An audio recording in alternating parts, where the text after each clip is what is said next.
Call the meeting to order. Sean Lucas, Here. Justin Orff, Here. Jared Giddens, Here. Aaron Peterson, Here. Darlene Graham, Here. Amy Hoekstra. Here. Please join me for the Pledge of Allegiance.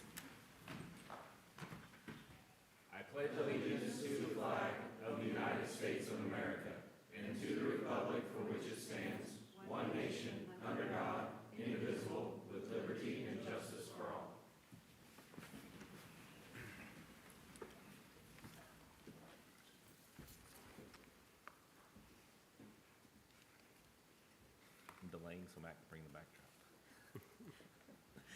Move on to the consent agenda. Would anyone like to remove any items from the consent agenda? Nope. Sure. Come on. Something. All right. Take a motion to approve. So made. Second. Roll call, please. Justin Orff, Yes.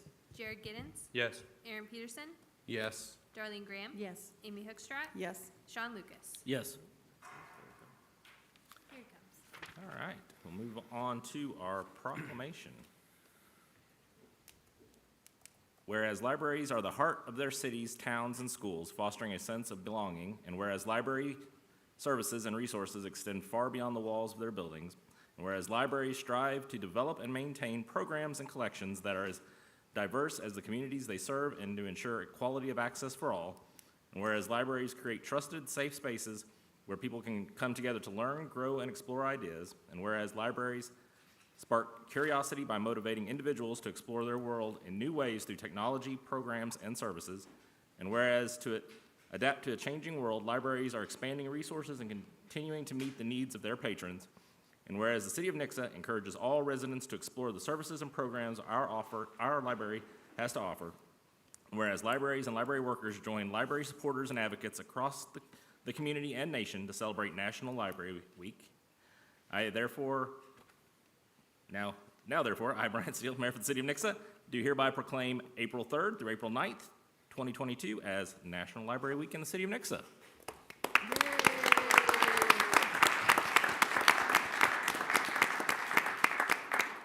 We have our library director and several library board members as well.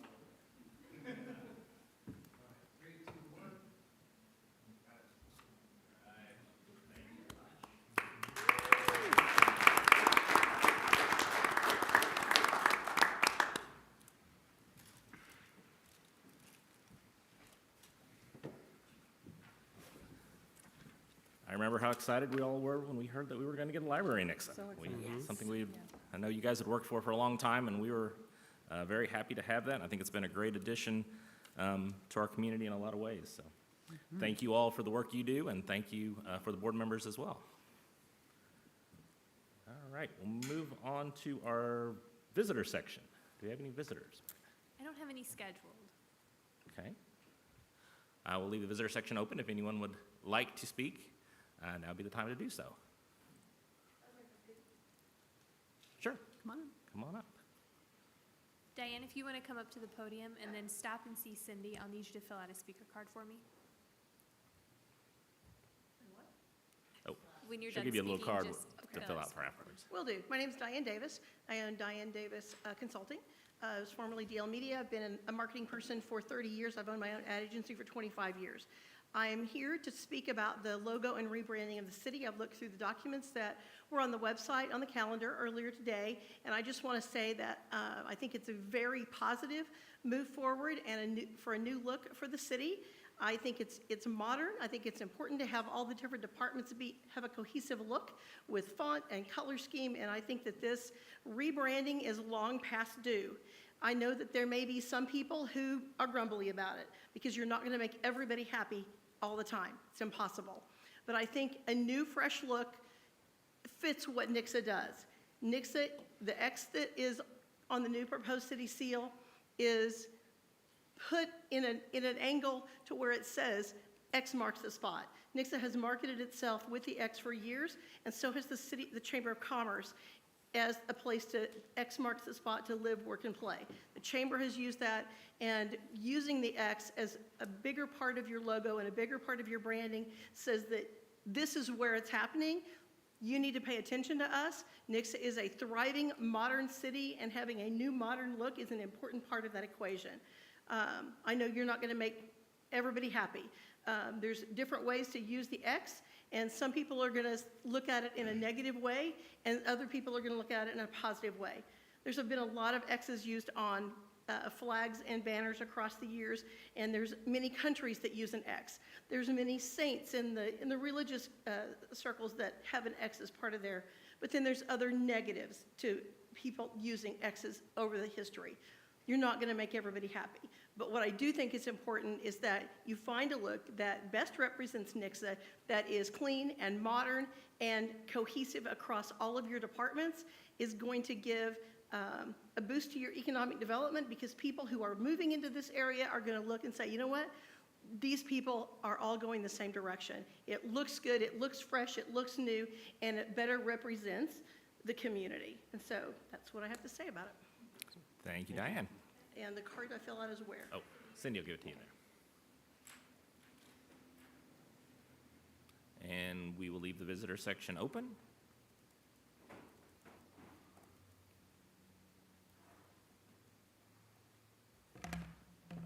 You're not a visitor, Jimmy. You're here all the time. Mayor, Council, I'm going to step outside of my role as CA for just a few minutes. And I'm actually here as a visitor, as the president of the Nixa Community Foundation. So I would like to take a moment to invite any board member or advisory board member up to join me tonight. I know Mayor's an advisory board, but you're welcome to stay there. I'll stay where I'm at. Awesome. With me tonight, we have Mark Truby, Chris Russell, Lee Hall, and Callie Linville. Did I miss anybody? And then, of course, Mayor Still is an advisory board member. As you know, the Nixa Community Foundation gives out an award known as the Extra Mile Award that recognizes an individual or group that goes above and beyond to make a difference in the Nixa area. Tonight, I have the honor of presenting this award to one of the city's own. This individual has served as a staff member for over 33 years. During that time, she has served as deputy city clerk, utility account supervisor, city clerk, and most recently, the city's first full-time assistant city administrator. Just a few of her professional accomplishments include numerous customer service awards and obtaining her certification as a Missouri registered city clerk, which I can tell you is no easy task. As a matter of fact, she actually received a mayor's proclamation for achieving this accomplishment. Her vast experience, knowledge, and leadership skills have proven to be a valuable asset, not just for, well, if I can, now I got to close that, sorry. That's what I get with technology. And now it's not going to work. So there we go. Sorry about that. Her vast knowledge, experience, knowledge, and leadership skills have proven to be a valuable asset, not just to the citizens of Nixa, but all of the surrounding area as well. These professional accomplishments can sometimes be looked at as a feather in a cap, but it has never been about that for her. It has always been about serving and giving her all to make the Nixa area the best community it can possibly be. Although her work ethic alone is above and beyond, she doesn't stop there. She volunteers and serves on many committees and boards. A few of those include being an original member of the Downtown Revitalization Group, serving on the OCAC board as a board member, and also as the Missouri University Extension board member. I'll also mention she has applied and been awarded multiple grants through the Nixa Community Foundation that have proven to make a big difference in people's lives. In 2019, she applied for and received 2 grants for weather radios for individuals that were 65 or older or individuals with special needs. Due to her efforts, she was able to give out over 120 weather radios. Most recently, in 2021, she started a program called LEAD, which has sparked extremely positive conversations about diversity, equity, and inclusion within our community. She received a Nixa Community Foundation grant that allowed LEAD to host an event called Cocoa with the Community that was held along with the mayor's tree lighting. This event brought our community together at a time when it was needed most and had over 400 attendees. One of the largest, if not the largest, mayor's tree lighting I think we've ever had. These are just a few of the many examples of our dedication to the Nixa community. So tonight, it is my honor to present the Extra Mile Award to Cindy Robbins.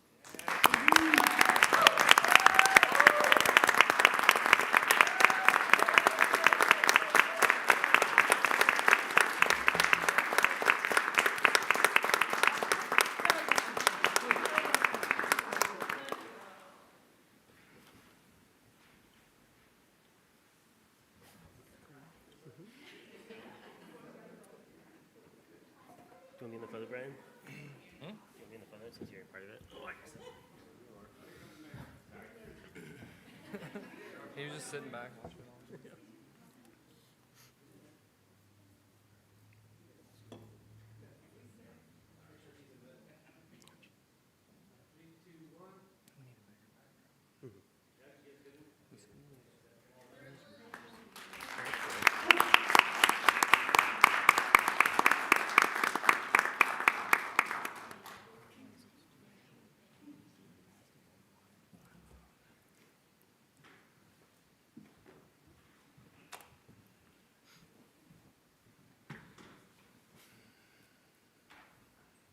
All right, we'll give one last call for the visitor section. And we'll close visitor section and move on to our presentation. I find my glasses again. I know it's the library. Am I gonna mess up your name? Renee Brummett? Brummett, okay.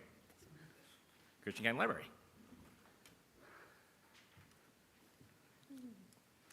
I'm Renee Brummett, the Executive Director of the Christian County Library. Thank you for the opportunity to talk a little bit about the library today, and thank you, Mayor, for the proclamation recognizing National Library Week. I wouldn't be a good librarian if I didn't give you a little bit of information about National Library Week. It's been celebrated since 1958 with the goal to encourage people to read. In recent decades, that's expanded to recognize the impact that libraries and library workers make on our communities. Every year, the American Library Association selects a spokesperson to help get the word out about National Library Week. This year's spokesperson is legendary SNL actor and comedian Molly Shannon. If you didn't know, her mother was a librarian. This year's theme is Connect with Your Library. It's a good opportunity to remind everyone that both school and public libraries are places to get connected to technology via computers, software, and the internet, in addition to all of our wonderful physical resources and print materials. How we're celebrating as a library district is taking the time to remind everyone that our mission is to spread literacy, to build community, to provide needed resources, and to be a general help to the people in our community. And we have been taking a look back at how we've been doing that in the last year especially. In 2021, we had almost 115,000 visits to our 4 library branches. About 45% of those were here at the Nixa Community Library. We see people every day making new library cards and using their resources. We had 1,100 people get new library cards at our Nixa branch in the last year. We have people checking out materials every day. Over 300,000 items were checked out in 2021. About 25% of those are digital items. We're seeing continual increases in people using the library outside of our 4 walls in our branches. So help us spread the word. Encourage people to visit their local community library here in Nixa, as well as our other locations, whether it's in person or online.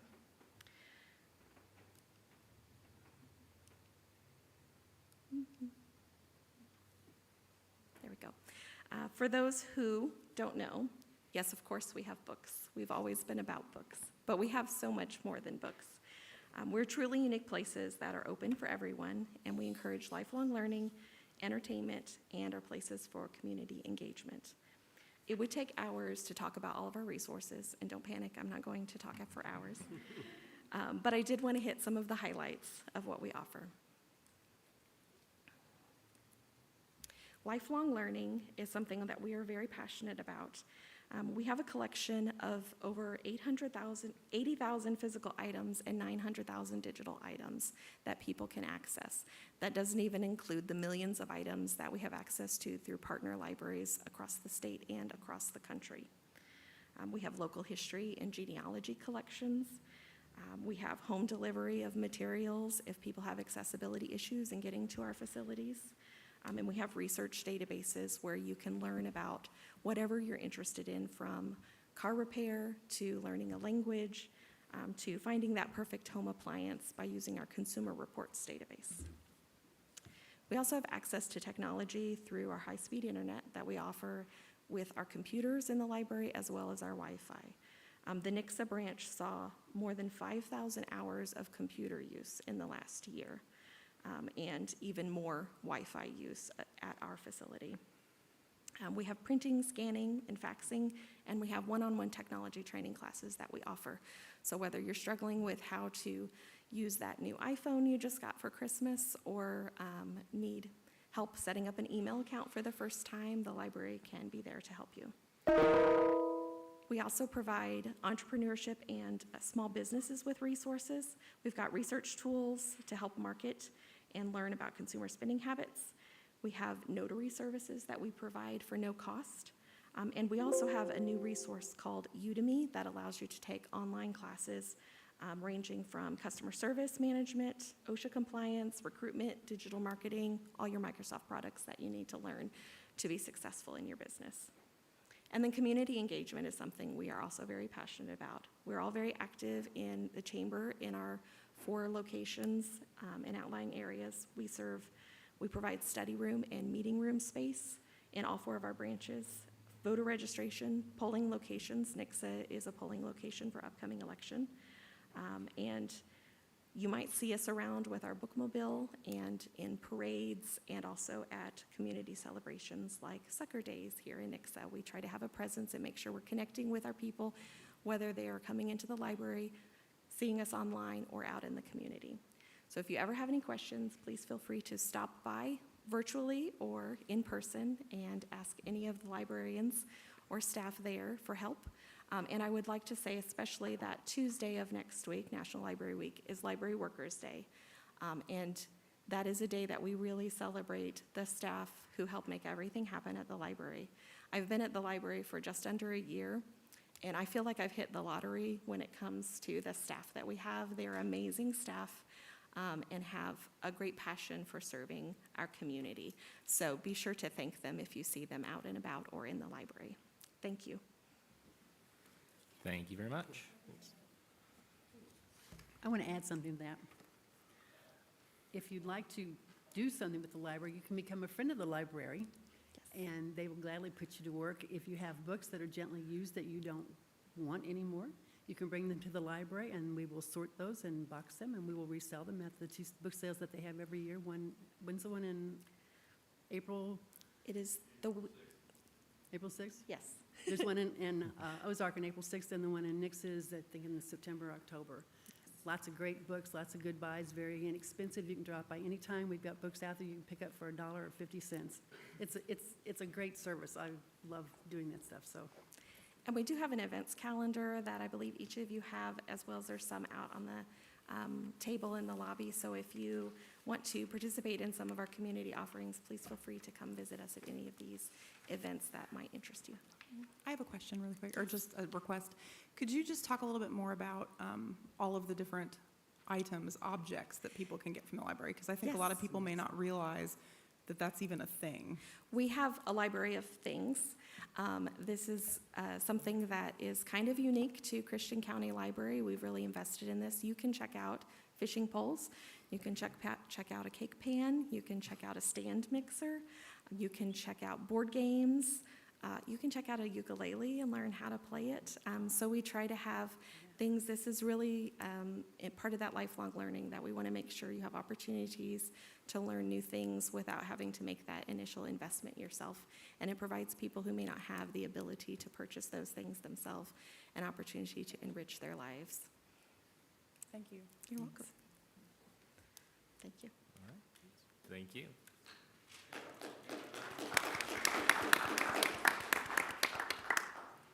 All right, move on to our next presentation. Mr. Douglas.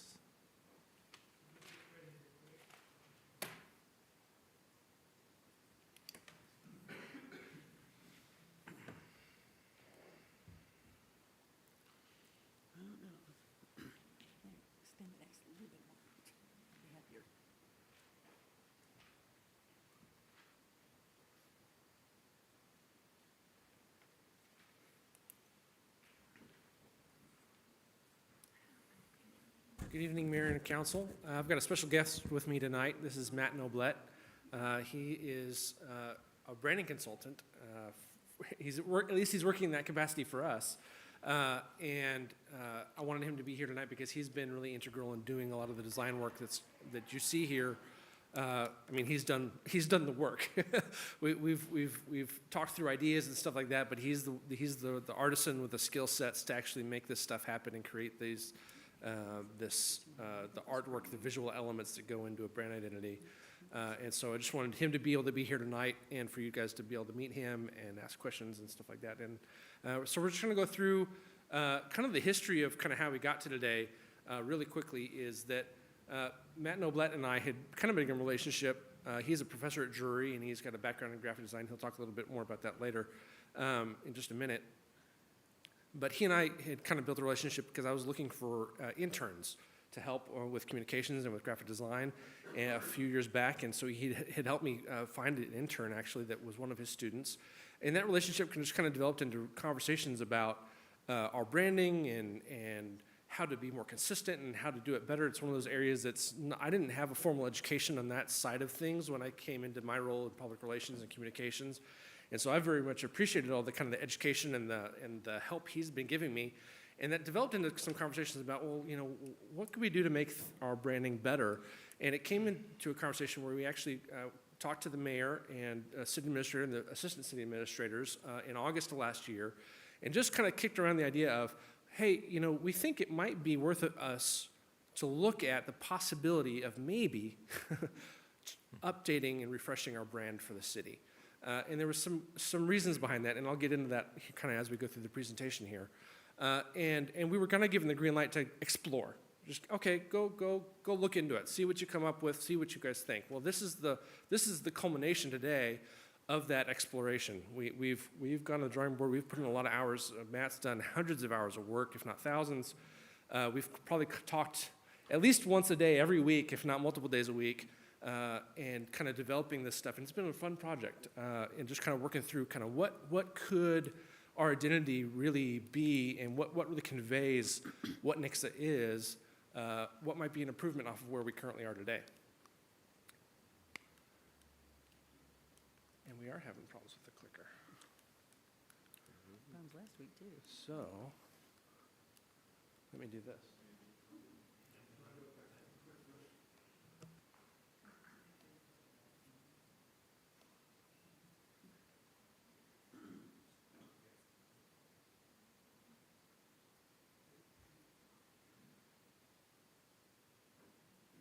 You can get the next slide, Matt. So this is Matt Noblett. Please introduce yourself a little bit more than I did. He's got a background at some Fortune 500 companies and is currently teaching at Drury University, but I'd like for you to talk a little bit more about that. Yeah, so I'm Matt Noblett. I am the assistant professor of graphic and digital design at Drury University.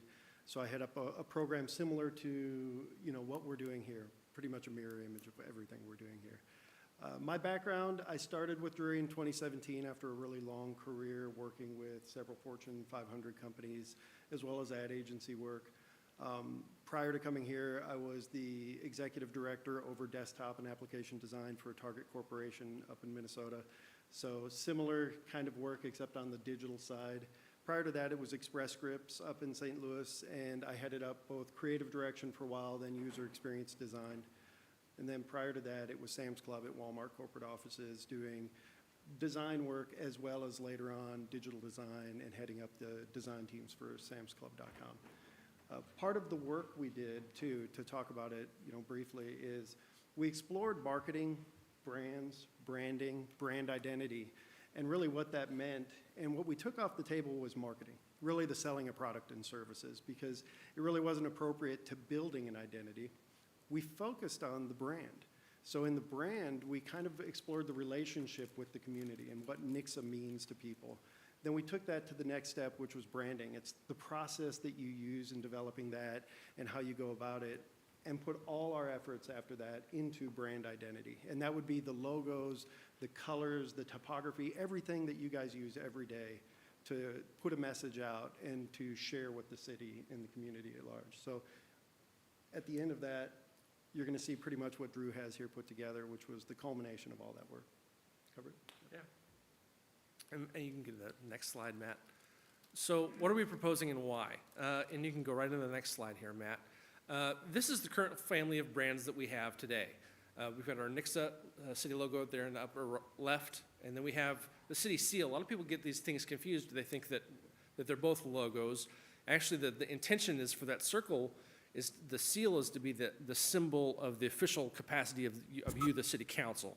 And the logo kind of is supposed to represent all of the city. And then we have our flag, which represents the community, and that's a symbol that anybody can use, really. Then we have our logo for Nixa Utilities, which is part of the city, but it's also run more like a business because that's not paid for by tax dollars, it's paid for by you paying your utility bill, right? So it's a little bit different part of the city. The police department obviously has a very unique mission, and so does the parks department, and so they have their own branding as well. But what we notice when we look at this family of brands is we're kind of looking at Coke, and we've got some maybe Pepsi in there, and these brands that are not really the same brand when you look at them. They're not using the same X, they're not using the same fonts, they're not using even the same color of red. So the red across the top three there is not the same as the red that's in the Nixa Parks kite there, or the red that's in the flag on the police patch, or even the red that's in that chevron, that arrow on the right side of the logo in Nixa Utilities. We've got some different reds going on. There was just a lot of inconsistency in our branding. And then when we look at our primary logo here, I don't feel like this is a representation necessarily of a modern suburban town that's really forward-thinking and trying to do some cool and innovative things. The font looks a little bit like kind of 1800s-y, and it just looks a little bit out of date. And not to mention from a distance, when it's on a water tower, I challenge people to recognize that is supposed to be an eagle. From a distance on a water tower, it really gets so blurred. It's just too fine of detail. And so there's just some little, it's served us well, but there's opportunity for improvement is what we saw when we looked at this stuff. And we thought, let's go to the drawing board and see if there's ways to unite our brands so we're not Coke and Dr. Pepper or Coke and Pepsi. We don't want to be competitors. We want to look like we're all one family of brands, and we want to make sure that brand identity, all those visual elements are communicating who we are as a city, which is a modern, forward-thinking, progressive city, right? We're making progress on stuff. Next slide. So this is the recommended brand refresh. And Matt, you can kind of click back and forth between these two sets. So you're noticing we're introducing a dark blue that we're calling Innovation Blue. We're bringing in we're tweaking the color of red. We're making it what we call the Nixa red, giving it a little bit more pink, making it a little bit more modern. Actually tying that color also into the red azaleas, which are our official city flower. If you may not know that that's our official city flowers, the red azalea. And then tying in our other logos, so they're using the same fonts and more of the same colors, and trying to just kind of create a little bit more unity across those things, so that when you look at any one of these brand pieces, you can tell that they're all related to each other, right? That we're all part of one organization. So this is an overview look of just kind of the change that we're proposing across all these things. Then we're going to dive into each one. And Matt, if you want to go to the next slide. So this is what we call a logo mark, or Matt calls a logo mark, a brand mark. Yeah. This is kind of that core visual identity piece that we want people to be able to associate with our community going forward. It's 4 arrows, north, south, east, and west, all pointing towards that spot on the map where Nixa's at, the crossroads, right? And we go back to our history, how we got our name. And Nixa, the story of our name comes from that we were nothing but a crossroads, right? And so it's integral to our identity, and it's not something we felt like we wanted to stray too far from. And because we've always used it, some form of an X in our branding identity, we wanted to hold on to that and preserve it. We just wanted to kind of reinterpret it in a little bit more modern and clean way. So the X is there in the negative space between those 4 arrows, all pointing to that spot on the map. That X marks the spot, right? You can go to the next slide, Matt. This is our word mark, and this is in that innovation blue. So one of the things we talked about color-wise was we didn't want to just do red all the time, because red kind of signify emergency or alert. It kind of raises your adrenaline a little bit. So we want to kind of cool things down. And we wanted to, if you look at color palettes for a lot of cities, they use a lot of blues and colors like that because they're calming and they show wisdom. Blue is supposed to portray responsibility and wisdom and innovation and these things that are these kind of qualities that we definitely want to portray because they're part of who we are. And so Matt helped us kind of build a custom font version here where we've eliminated some of the gap. If you notice sometimes between the X and the A, there's a really big gap. It almost looks like the A is out there tailing off or falling off the end of the word. And so Matt kind of brought that back into it and tied it into the X and just kind of feels a bit more tied together and more powerful as a unit there, as a word mark. It also holds itself together too, so that when people use it, they don't separate those letters. It always has a unique identity. You can't pull it apart.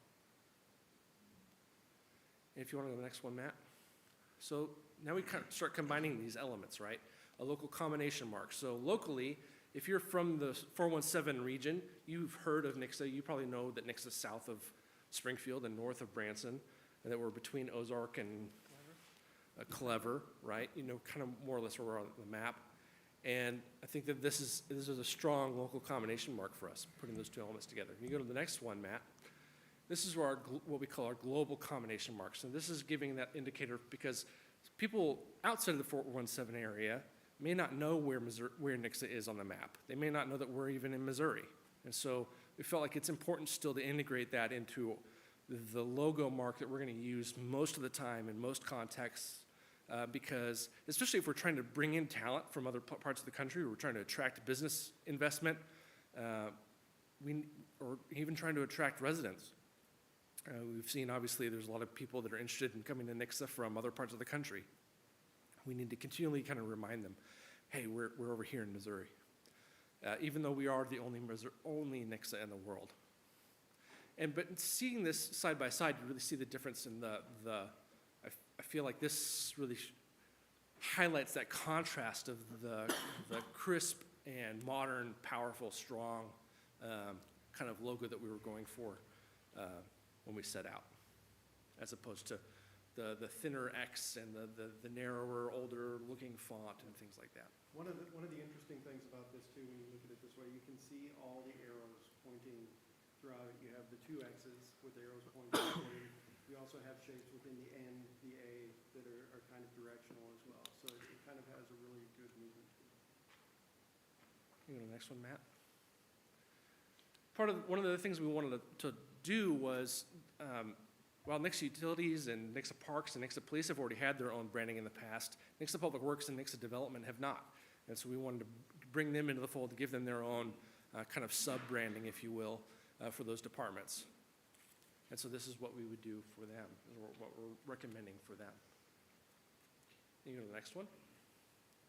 Our website's obviously a very important presence, and we're in the process of building our new website. And that you will not see any of this new branding if adopted on the old site that's currently there. We're just going to roll it out on the new website, which will be out by the end of September is our hard deadline for that. So we look forward to launching a new website and hopefully having this new branding on that. And Nixa.com will be that identity for that website. Go to the next one, Matt. Nixa Utilities, we updated this. This is probably they've taken they get the least change probably of all this stuff in this evolution, but you can see that we've eliminated out the kind of the color coding there, the water, sewer, electric from the primary logo here. And instead we're highlighting more the count on us. We've eliminated the secondary check marks. There's not two check marks in the same thing. And the proportions of the four arrows, one of which has now become that check mark, which is a symbol of reliability for that brand.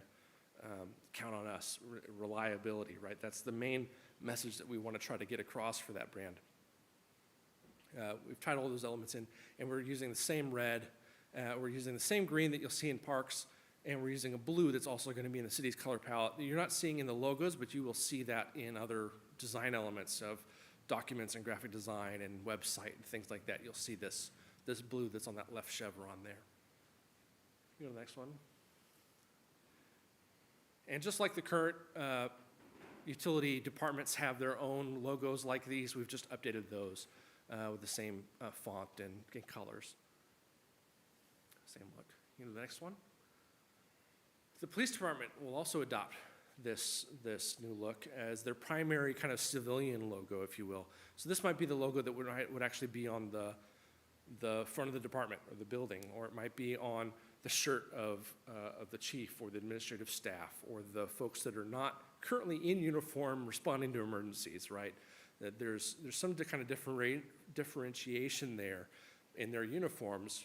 You can tell that they work for Nixa Police, but they're also not somebody who's an emergency first responder, at least not in that capacity at this moment when they're wearing this. And then obviously also for Nixa Animal Control.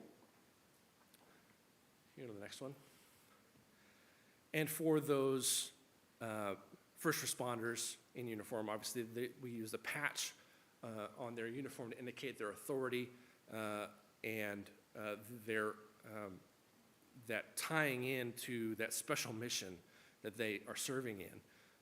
And so we've updated that with a little bit differently shaped shield. It's integrating the American flag, obviously. We've got that Nixa, that new 4 arrows X, and some updated fonts there as well. Trying to kind of update that look. Has a bit of a new hierarchy too, where, you know, in working with the chief, we tried to elevate police to make sure it's easily identifiable, but you also can still see City of Nixa, you can still see the silhouette and elements along with the chevrons. You know, the next one, Matt. Let me go to parks. Parks, we've also kind of a slight evolution here where we've pulled their kite, that there is a very strong symbol for the Parks Department already. So we're just kind of moving that over to the left, putting all the font off to the right, and updating the font to match the font that's used within the rest of the city's branding, and updating the colors within the kite so that they match the yellow, which will also be a yellow that you'll see in the city's color palette. They do get their own blue here because of the pool. That aquatics mission is just a little bit different, so we want to separate that from the drinking water versus the pool water. So we're just kind of separating that blue a little bit. And but you're going to see the same green there that you see in the utilities, in the same Nixa red in the kite there. You know, the next one, Matt. And so we're also, Matt's done a lot of work here doing a lot of these little we call them supplemental things for the Parks Department because they've got so many programs. This is one of the most visible aspects of our city is our Parks Department.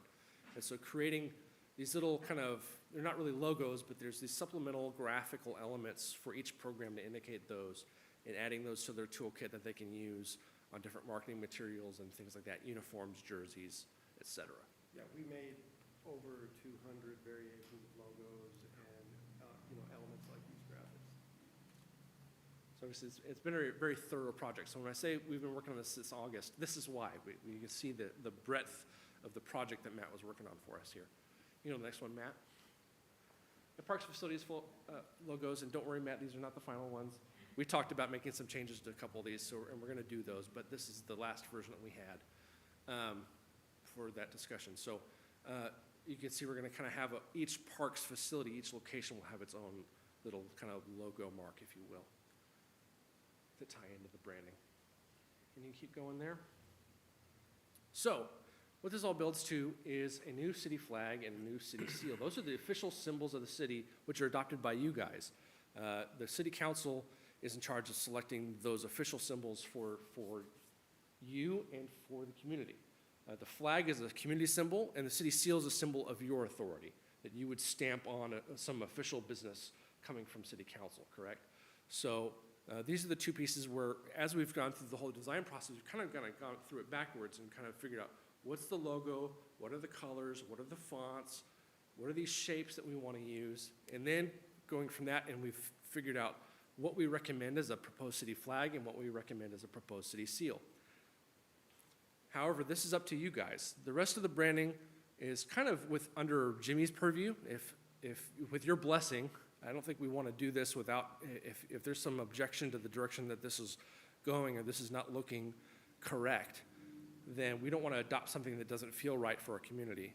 But the city administrator, kind of with the rest of the branding kind of falls under his purview, but these two pieces fall under yours. We don't want to adopt logos and all this other branding if it's going to conflict or not look right along with the new, with a flag and a seal. So I think what we're building towards here is we will bring to you, if it's all copacetic, at the next meeting, a council resolution for you to adopt the seal and the flag. And upon your adoption of those, then I think that Jimmy would have, correct me if I'm wrong here, Jimmy, you'd have the confidence then to adopt the rest of the branding, and we'll kind of go forward with all of that stuff all tied in together. One thing on the seal too to note is that we were really aware of the fact that they're used differently from all the rest of the identities. So we wanted to ensure that there was familiarity between them so you could see the symbols and shapes, but also a distance so that it doesn't get some of the abuse it might have being used in the wrong way. You know, making it more of an official city seal, but giving enough tools in the toolkit for people to use in marketing communications, the things we kind of left off the table up to this point. So breaking down the kind of the symbology of the flag, we've thought about this blue that we're calling innovation blue. It kind of symbolizes using the two bars on either side of the flag, east and west, as symbols of the James and Finley rivers, which if you look on the map, kind of flow on the west and east sides of our city. And in between the Finley and the James rivers, you find that crossroads, that red X, where Nixa sits. And so there's kind of a loose symbology there. And we feel like this is a strong design. Also, it follows all of the rules of, I'm going to forget the name of the word, vexillology, which is the study of the creation of flags. It goes back to the history of sailing ships when flags were used as a mode of communication from one ship to another. I think we've all learned a little bit about this as Springfield's gone through the process over the last couple of years as well.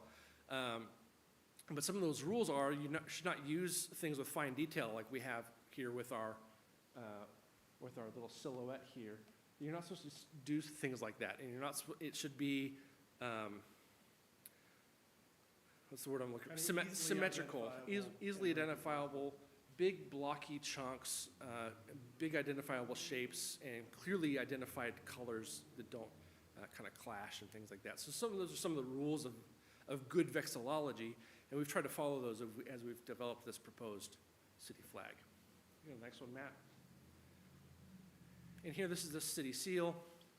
Again, we've updated the font, the colors are tweaked, and we've integrated this new silhouette, which is a graphical element that Matt came up with, which I think is really neat. I think one of the things that we were talking about in this process was, and uncovering was, that the current silhouette feels a little maybe cartoonish, a little bit flat. It just feels a little bit old. It doesn't communicate power. And so by adding some depth and putting 3 homes and then 2 businesses, and then behind the scenes, supporting all of those things, supporting our residents, supporting our businesses, is our municipal government. That's this shape that looks like City Hall, as seen from 14. That's there in the background, there to support all of those things. And we didn't want to get rid of the rural identity, so we left trees, or at least the shape of the trees on the outline. It gave a little bit of visual interest as well. And again, we've reclined that X. The X marks the spot. We're laying it down on the ground to really kind of indicate that crossroads, that spot on the ground, that this is the spot. This is the place you want to be. The next one, Matt. Here we have some other multicolor variations. So it doesn't have to be the blue and red one. It could be a little bit more red. This one on the left. The one in the middle is the one that we're recommending right now is the one to be adopted, but you could kind of go for either one of these as the multicolored version of our city seal. We have the gray one has got this kind of nice depth to it because of the shading on it. So there's some kind of variations there. I would not recommend that we use 2 or more multicolored versions of the seal. We'll have an all black version of the seal. We'll have an all red version of the seal that we'll use when we need to use a single color. or when we need to create an emboss or something like that, or something to actually create a stamp. But when we're using two-color in digital, we need to kind of settle on one of these. So there's some opportunity here for you guys to give some input and kind of help us figure out which of these is the one you prefer, or obviously you can give us other direction if you so desire. You go to the next one, Matt. Here's, I mentioned all red and all black versions. We'll have those in our toolkit as well for different, we'll have uses for those. And the black version would be kind of an example of how it would be in an emboss, just much darker. So you need a single color version for that depth and stamp. And you go to the next one, Matt. And this is that skyline silhouette we talked about that Matt created. It's kind of blown up, just you can look at that on its own. And the gray version with the kind of the depth to it, shading. And that's kind of a nice little design element you can use. You can imagine that being used at the bottom of maybe a footer on a web page, or maybe on the cover of a document, or there's a lot of kind of different ways that we can use these kind of graphical elements in our brand toolkit, if you will, and ways to kind of add flourish and visual interest to our documents and our designs. With Nixa continuing to be one of the fastest growing communities in Missouri, we wanted to update the look to have a more contemporary feel too. Kind of both aspirational and where you're at, with the growth of business and some of the things you're doing, but also still have that kind of rural component. The household is still always in the forefront. You know, next one, Matt. We also still have other symbology in our brand toolkit. Obviously, the golden red horse suckerfish is the most common suckerfish, correct? Yes. Blues out there. That's the one that we'd fry up at Sucker Days traditionally, and the red azalea is our official flower.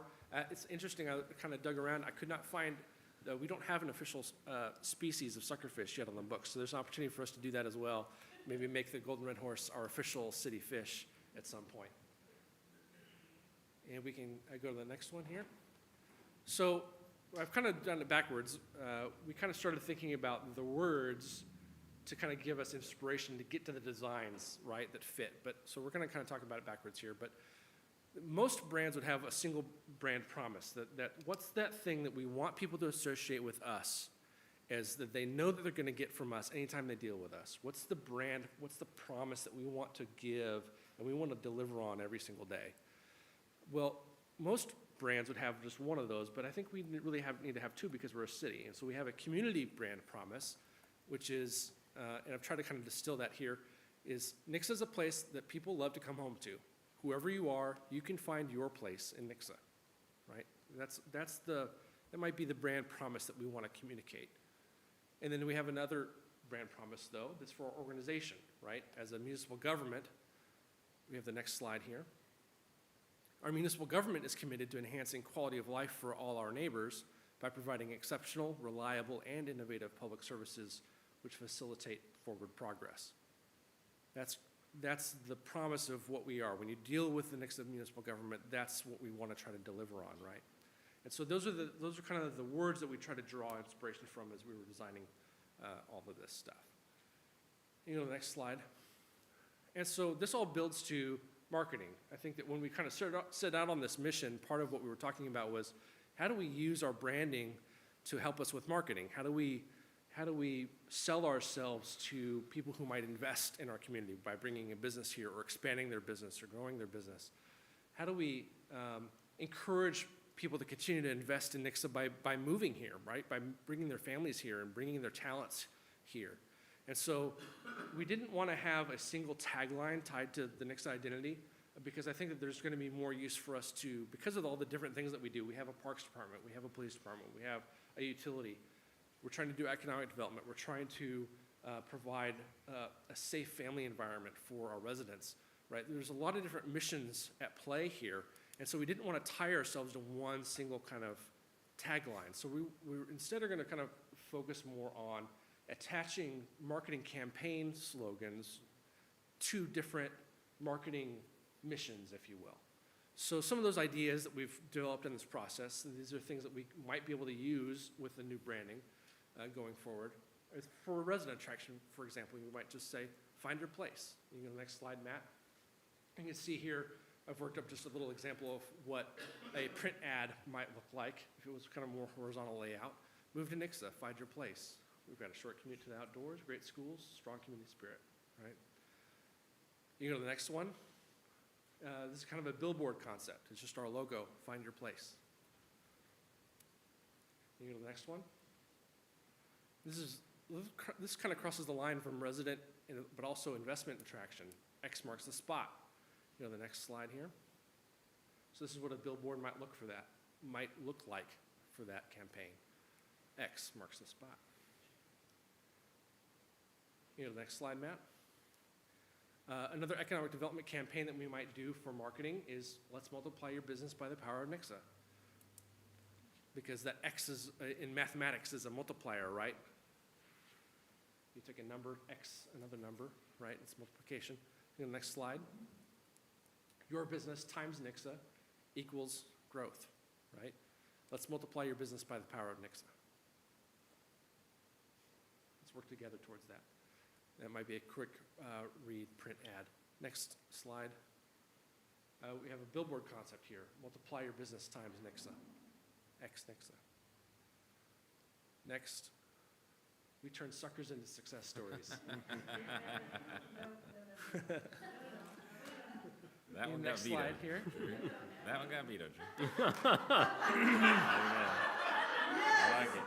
I like it. Okay, I changed my mind. We can have it again now. So the idea here is to give maybe some print ad testimonials featuring Nixa business owners and talk about their success and how Nixa was vital to growing them. And that our town might be known for fried suckerfish at Sucker Day, but our best kept secret is the way we support our local businesses and how we really get behind them and support them. in their Really growth. staying on this slide, aren't you? Next slide. We could do something like this for a billboard. Next slide. And so and none of that marketing stuff is really part of the branding. That's just kind of to show how we can use the branding and marketing pieces. None of that's final. Those are just ideas. Oh, we're but definitely printing that card. Billboard. Why is that domain not using a logo letters? So, Matt, you want to talk a little bit What we about try that? to do, when you have lettering for the logos, you want it to be unique and identified by itself. So you try to make it stand out. And when you use the same typography, the same typeface, the same font around it, it kind of dilutes it and pushes it back. So by separating it from the logo, you're always keeping the logo in the forefront. Because there'll be times when we'll want to use the logo and Nixa.com next to each other or near each other. And there's an obvious hierarchy. One stands forward, one gets pushed back slightly. So that's our presentation for tonight. It kind of is an introduction, and ready to hear any feedback. Hope you like it all, but ready to hear any feedback. I'll go first. Okay, you go first then. If that's okay. I really like it. I like all of it.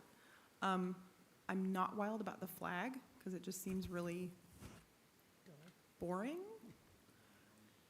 I feel like even just adding Nixa at the top and Missouri at the bottom would sort of improve it. One of the rules of vexillology is not to put any That words was my on the question. flag. That's what I thought might be the case. And then my other thought was, if the two, blue stripes are supposed to represent rivers, can they be made to look more rivery in some way? Possibly. We tried a lot of different iterations, and they all looked it looked a little bit silly. And so we actually did a little kind of a straw poll around the office, trying to kind of gauge kind of which designs of the flag kind of seemed to work best. And this actually had a very strongly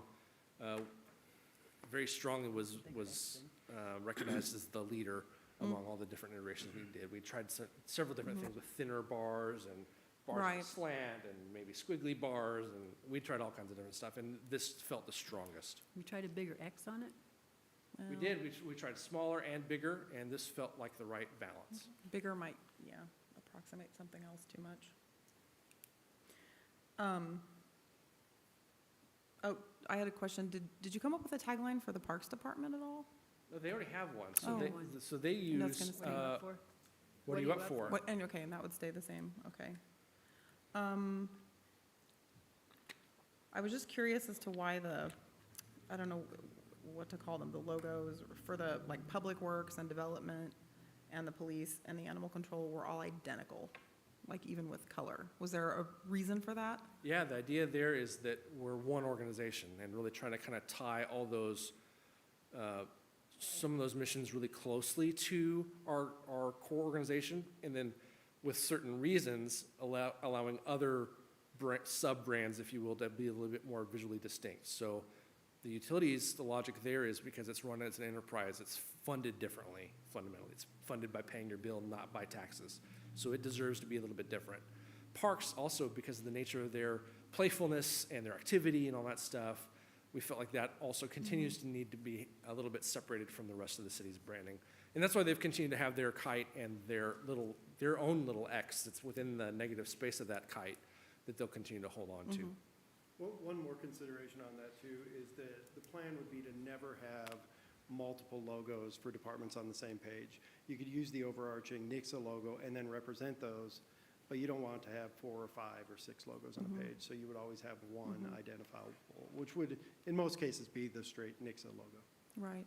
And I guess I was sort of surprised that the police was the same as those other 3, because I thought you might want to set the police apart. But I know they also have the badge thing too, so.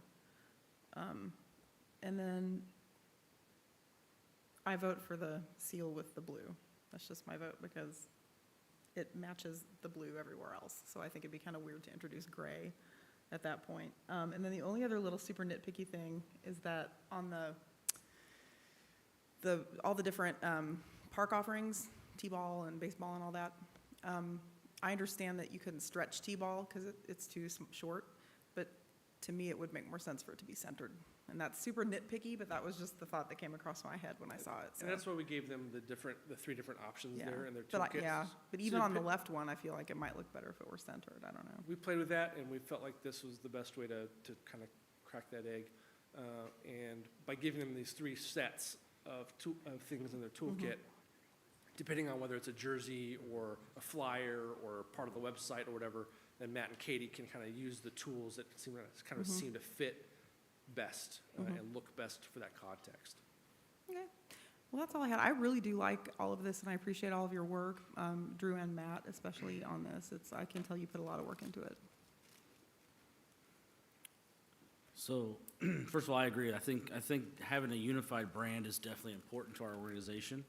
I think being able to symbolize who we are. The first initial, all of our current brands, we're all over the board. What I took away from this tonight is that it really looks like we took what we had for the utilities and tried to run with that. What I like about our current Nixa logo is that it makes me feel welcoming, inviting as a community. You said the word community a lot. I think our current logo kind of represents that. I think the new logo doesn't feel as inviting or welcoming as the current logo.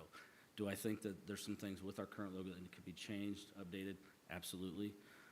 Not totally opposed to it, but I definitely feel like it's more of in your face, powerful, use that word a lot as well. And sometimes I think people tend to back away from that a little bit. So I think if there's a way to make it a little more welcoming would be something I would like to see.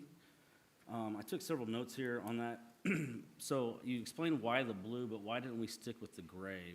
Why did we take the gray out of it? Because it was red and gray. That's our colors. It's been our colors. Why are we getting away from gray? They're also the school's colors, red and gray, and we wanted to introduce the blue again because it brings that, it softens it a little bit, and it gives it a little bit more, it brings in those subliminal messages of wisdom and a trustworthy organization, right? And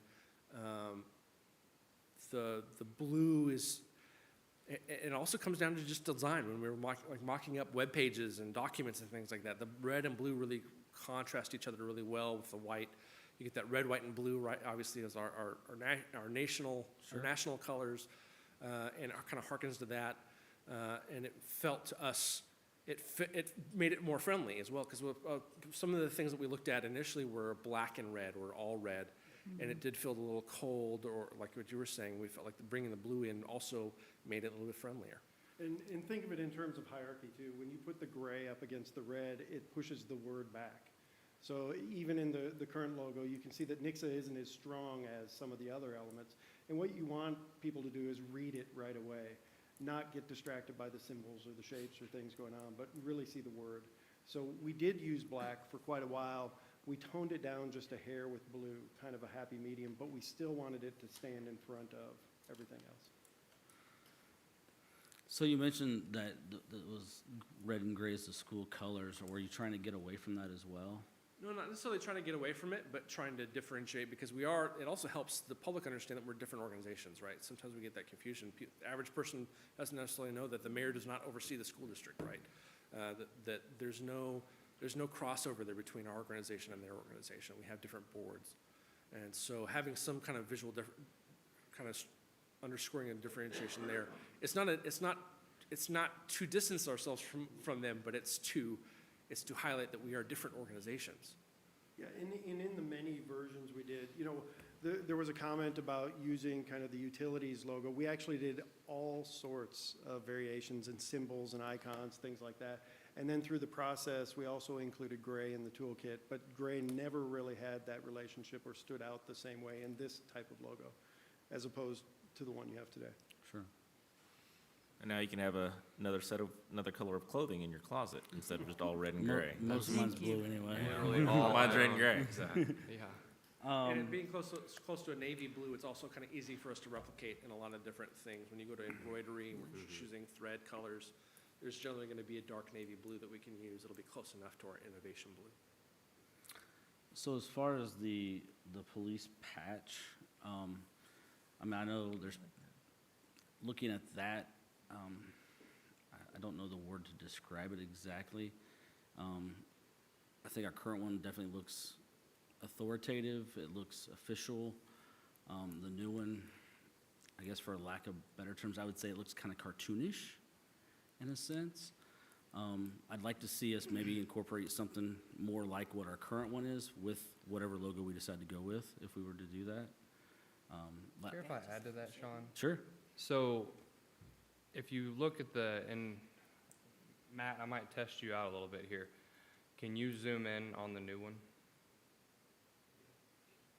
Am I totally going to screw everything up for him?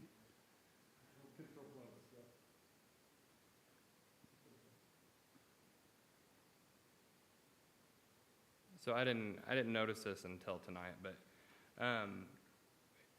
thinking of, one thing that we work hard on, we even have a program for it, is the kids in the community. The first thing they see from someone standing above them is bottom up. And so the first thing they're going to see is honestly kind of an evil-looking red X. I don't know why I didn't notice that until now, but that really kind of looks, when you just zoom in on that, it looks like a pretty evil red and black X, which is definitely not, hey, I'm here to protect you. That I don't really like that. Is it the red that bothers you? I don't know. Because what if they were white? Or blue. Well, blue would contrast them. With the black. And it's a shield, by the way, not a patch. What if we did white? We'd have to change the police to a different color. I don't know. I don't know why I didn't notice that until tonight, though, but it just seems, because that is a kid looking up, they're just going to see that Oh, I see. red. Okay, okay. I was thinking. A little different in a bad situation, I would think, Thank you. versus. I'd like to see Mo on it. I think just to express that as well, I wrote down that I love the shield. I actually kind of like the cartooniness too. I think it is friendly, and it's friendly all the way down to the X. And if we change the color, I don't know what that would look like or what we would need to do, but I think the rest of it I really like. It just says, hey, the police are here to help you. But the X, I just feel, is a little aggressive. And I don't know what to do to change that, but that's just what I see from it. I don't want to take No, from you, no, but, that's fine. I have other things, but you can go Sure. back to it Sure, no, that's fine. unless someone else has comments on it. That's on the shield then. I really like the new seal.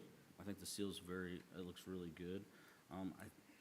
I'm a big fan of the eagle being in it, but I see the new one is missing the eagle. And it could be because of the whole schools, the eagles, but that's kind of what I see as the city as well. But I really like the silhouette. I think the silhouette is probably my favorite part out of all this is the city silhouette that we have, the skyline. I like the two promises that we had. I'm not a big fan of the suckers to success. That's, That's just an idea, That's that good. could be thrown away. yeah. Yeah, throw That's that not even away. part of the branding, really. It's good to know we're not running with that one. Yeah. Thank you. Although And we like find your Jared. place. I mean, I definitely think that something along those lines, find your place. I mean, it's almost kind of a bold, tell you what to do type statement, but I think if there's a way to like soften that, that a little bit, I think that would be a good way to I like that. go with that. I like that part. So, yeah, overall, I mean, it looks good. I know a lot of work's been put into it, but I'm still more of the, Nixa to me is a warm, inviting, welcoming community. And that's what I envision when I see this logo. It's not what I necessarily see when I see the new logo, in my opinion. So I guess I'll go next. Love the seal. I really do. I think we should stay with the blue with the seal. I think that the gray is good to add the depth, but it just looks a little faded. So yeah, I think you did a great job. I think the logo I think looks actually pretty good with everything here. I was one of the people that, you know, first I think prompted the changes, so I was a little biased at first, and I was like, well, why are we changing it? But I think the logo definitely is an improvement. I am concerned, like Amy said, with the flag. I don't know what it is. Maybe some tweaking, but I'm just not sold on it just yet. And I know, like, I think growing up, even in class, I learned that, which was probably like second grade, we were learning about how the flag unit, and they said, 4 years ago, they said that a good flag is something a kid can draw. Yeah. And so this is definitely a flag that a kid could draw. If you say, what's Nix's flag? Any kid could draw it, and I love that about it, but I'm just not sold on that design. And I don't know what that tweak would be. But yeah, it's just, I'm hesitant on that one, I think. But other than that, I think it looks good. I think the rebranding is needed. Whenever we first did it, it definitely got us away from the clip art, which is awesome. And so this is that next step. And so I'm happy with all the work you guys have put into it. I think we're very close to being there. On a few things, we're just not quite there yet. Jared, Huh? you got anything? Oh, yeah. No, I do like the seal. I like the change that was made on it, where it wasn't such a hard break in the middle of it. And I don't know, I mean, we've all sat and watched the discussion over the Springfield city flag, and it was, you know, something that Justin could probably draw, and everyone was freaking out about it, and then it was adopted, and it's That just, was funny. it's gone away. I mean, you don't hear anything negative about it anymore, at least I don't. We only have one flag, so. Yeah, it's not even down right anyway. And I think it would be great to see more of the Nixa flag flying around town. That'd be pretty cool. I do like that was one thing that back in the beginning that I was wanting to see was a little more uniformity. Because, you know, you see a city of, not comparing us to other cities or especially Springfield, but when you see a Springfield city truck, you know what department it's with. Our trucks, you really have to you have to get close to know if even some of them are city trucks. So I do like it being easier, and I'm sure companies who will be printing our logo on things it'll be a lot easier for them, and having something a little more standard. But I do like it. I'm still not sure about the whole flag thing. And then the logo or the shield for the police department, that one still gets me a little bit. I don't know, that red. Maybe it's the red sitting on the black. With that together, it looks, And we can try with just turning the 4 arrows white, and I think that might calm it down a little bit for you. And the only reason we placed it on there was to give that tie-in to our main city logo, because over time, because right now, today, that's not the symbol of the city, right? You don't look at that and go, oh, that's Nixa. Yep. But over time, as you start to see that red, the four arrows X, or out and around town in a lot of different contexts, eventually it'll become very synonymous visually with our town, and so it'll be that instant indicator, oh, that's Nixa Police. Even if I can't read, I can tell that's Nixa Police. Yeah, and one of the things we were concerned about is if anything got lost, it was the symbol, and that was okay. We wanted the type very readable all the way through.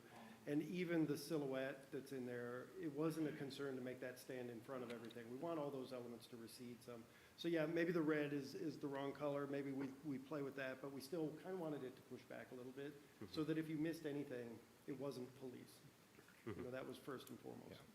And I do like on the seal that you dropped Christian County, just because it makes the city of Nixa, Missouri, bigger. I mean, if they don't know where Nixa is, they're probably not going to know where Christian County is. And you're not going to say, well, it's in Christian County, and then they're going to be like, oh, I know exactly what you're talking about. And all designers like to go minimal, right? Yeah. We want to try to minimize. That's a hallmark of modern design. And so it's just one of those details that we felt like we could pull out without really harming. No insult intended to the county, but just a detail that we felt like we could pull out. Yeah. Mr. Peterson? I just have a couple things. And I'm going to nitpick on the first one because I don't like that X and that A touching. I understand your logic behind it, but to me it looks like you just forgot to move it over just a tiny, tiny bit. Because on another thing you had it on there and it was just that little tiny bit of separation. And to me visually that looks good, but I'm a former English teacher, so, you know, you have to teach kids how to write and block and they don't touch it, they're block letters. I kind of agree that the bold type is really strong. There's a way to soften that a little bit, maybe not make it quite as bold in any of those, would be different to me. I will tell you this, put that last screen up, Matt. I like that X. It kind of softens it from that flat square thing. I don't know if there's anything you can use or not. I also like the one on the badge where you had it where it was laying down, because again, it takes it to where it's not quite as just that big old block thing there staring in your face. Yeah, that to me looks visually neat, but I don't know. I'm not a designer. But those are two I really, really liked. I like the fact that you've taken and you separated the school from the city. The last time we did this, we had a big, big discussion about that eagle in the picture. You remember that, Aaron? Because it was like, why is it in there? Well, because the city's always associated with the eagle now, but that's a school thing. So I really like the fact that you've changed that. I like that center seal very much, but I do like the X on that, and I like the one that looks like the little check mark in it too, because it's checking it off, so. And again, really the only reason we pulled the eagle out was because it was a detail that was too hard to read. I mean, from a distance, it's hard to tell, is it a vulture? Is it We talked about that too. a hawk? Is it, it's Didn't kind of we? hard to tell, but by it flying, by nature of it being flying there, it doesn't really match even, because our school's eagle is not a flying eagle, it's just the eagle head, right? So it wasn't really a direct tie to the school anyway. And it just was a detail we felt like, again, we could pull, no insult to the schools, but a detail we could pull out to simplify the design. But it was a major discussion when we did this last time, whether that bird was supposed to be in there or not, and some people were adamant it had to be in there because it was a symbol of the city, and we're going, When you see the seal at this size, it's easy to look at it and say, oh, there's lots of room to put things. But when you consider the average size, you use something like this, which might be an inch or even a half inch, a detail like that gets completely lost to be a dot, when you kind of fit it into the space. So even the current logo, we were looking at it, the sizes you actually use it, a lot of those details, including windows, get completely lost. and you said too about maybe changing that police badge, maybe putting that white in there's a check would change that out and soften that a little bit, because it is, like you said, it's pretty harsh. I know it's the colors, but again, if it's gonna, I want a little softer edge to things, sorry. I don't know what I was gonna say. I like it. It's just I'd like to see, I know what I was gonna say. Well, that's true too. So we tried that as well, we looked at that, but we Yeah. looked at taking into, and we consulted quite a But their bit with uniforms are Chief black. in the process of we iterated a lot of different patches in this process, trying to get something that Chief liked and and felt like he'd be proud to wear on his uniform. And one of the things we talked about was The navy blue, actually, because we have black uniforms, it would contrast weird. So Yeah. that's why we're sticking with the black, and they like the white outline as opposed to like, in the past, they've used a yellow outline, but their current patch has a Yeah. white outline, and they want to stick with that as that kind of a little bit reflective almost, to give that high contrast, visual interest, because in their line of work, you want the eyes of the person you're dealing with to know who you are. You Right. want them to find you and know who you are. The only other thing I was going to ask is that if you said something about maybe bringing this back as a resolution the next time we meet, will we get a chance to see that before then? We've got some kind of a big meeting coming up in April that we're all going to be together. Might be an opportunity for us to look at all this before it comes back as a resolution. So again, the resolution would not include all the other branding except for the seal and the flag. Oh, okay. So if there's things that you cannot live with in the seal and flag, I need to kind of have, because it seems like there's been some conflicting feedback on some of these things. I need to have clear direction on which changes you guys need to see before you feel comfortable adopting it. We can go back to the drawing board and get those worked out. And we can get that back to you as soon as Matt's had an opportunity to work up any variations. And then as far as any other changes that you can't, anything that you cannot live with in the rest of the branding kit, please give us that feedback as well. And I need that clear, as far as, I need you all to be in agreement, so I have some clear direction as far as what we're gonna do and showing that to Jimmy for eventual adoption by the city administrator.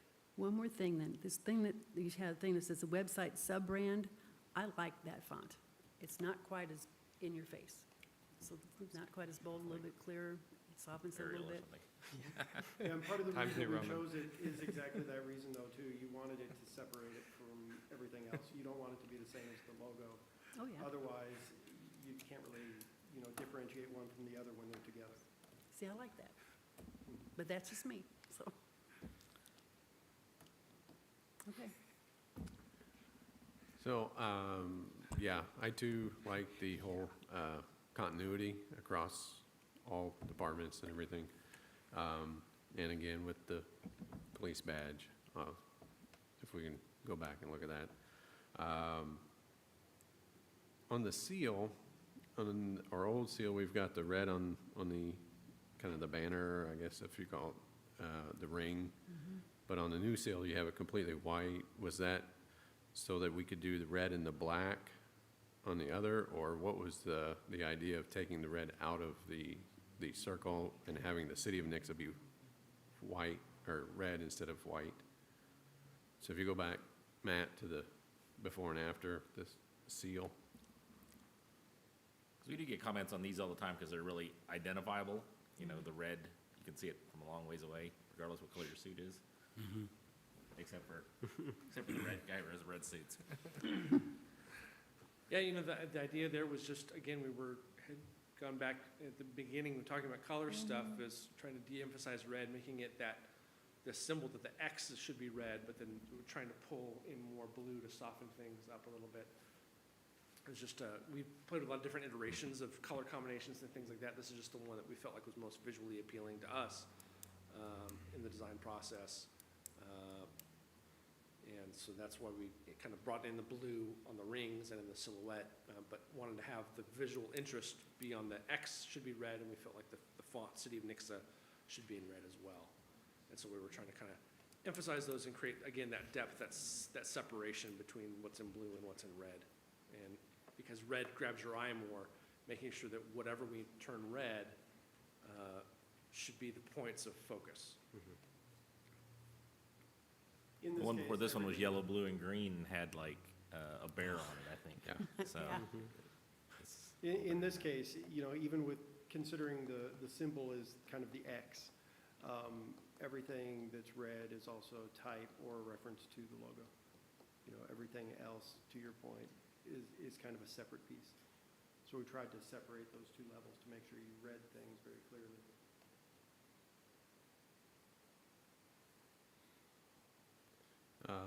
And also on the flag, I would just iterate the comments already made on that as well.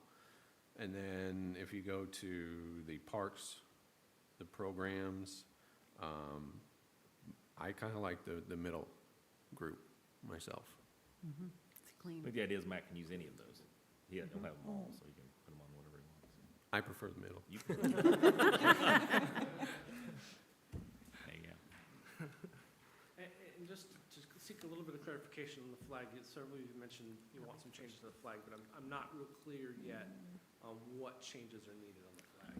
What do you think about, go to the seal, Matt. Kind of the concept was like softer, some of the things to make it softer. Could you use the laid down X? Because it's like drawing you in more. That's what I liked about it. Pulled me into it. Because, and we're using it here, so it's an iteration that we already have. You know, maybe the same thing on some of the other stuff too. I don't know if you could do the Nixa, I don't know if you want to do them all with that, but, you You're know, talking about you using could- that on the flag? On the flag. I almost feel like it would have to be used with the silhouette because I feel like they go together because it's the perspective. It's like Right. you're looking at the building, you know, if it was just Yeah. that then the laid blue down X silhouette, by that might- itself, that might I be think good it might be weird. Put it on the Yeah, and then you get away from that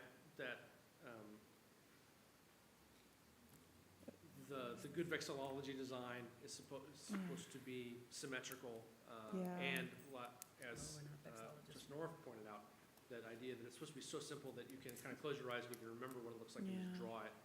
And it becomes harder to draw those shapes once you lay it back Yeah. from memory.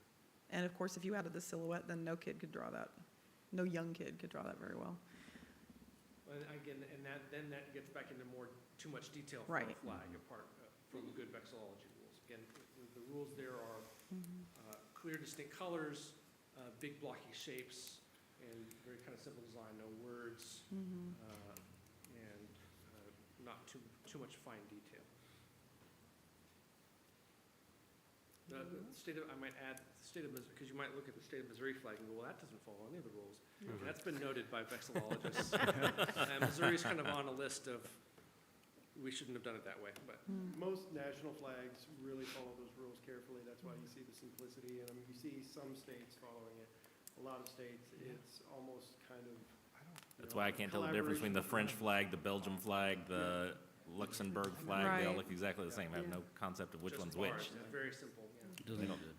But they don't identify themselves because they have no idea who they are. If you don't live there, you Yeah. don't know what your colors are, and that's the only difference. Well, it makes you wonder what Sheldon on The Big Bang Theory would say about his Fun with Flags episode.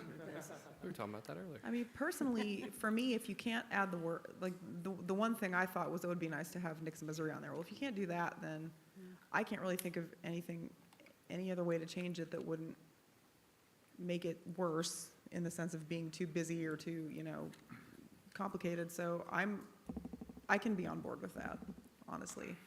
I do like its simplicity. And, after a time, they'll become absolutely recognizable. As you get to see the color palette used throughout our website and our document designs, as you start to see that red X, the four arrows become ubiquitous around town, I think it'll become it's just a really quick, it doesn't even take a half second to read it and register, oh, that's Nixa. Is this something we'll incorporate on our water towers too, then? Probably not the flag, but maybe like the silhouette could be a graphical element, probably the principal logo, and the that red X shape itself could also be. There's a lot of, and then we can expand on those things. We can Matt can actually, do a little bit more of an expansion maybe of the silhouette design and go maybe a little bit wider than it could potentially wrap around a water tower. There's a lot of different kind of things you can do artistically to integrate these visual design elements into artwork that would wrap around the water tower. the very last slide, I think you saw that there was like a strip of color with the silhouette, and that's where some of the playing was going as well, where you could use this both in letterhead and presentations, but even, on one of the water towers as a way to kind of start the story. But given that you kind of rotate through those water towers over time and update those and paint them, you could also continue that story in different ways, but still have them very familiar. I don't think I'm on the same page as everybody as far as the flag. There's just something that doesn't jive there. And I just typed city flags and pulled up, all the different city flags in the United States. And there's multiple ones that have words and their seals and stuff like that. And, I mean, I'd be okay with going with our seal as the center of that flag instead of that X, just put in the seal that says City of Nixa, Missouri.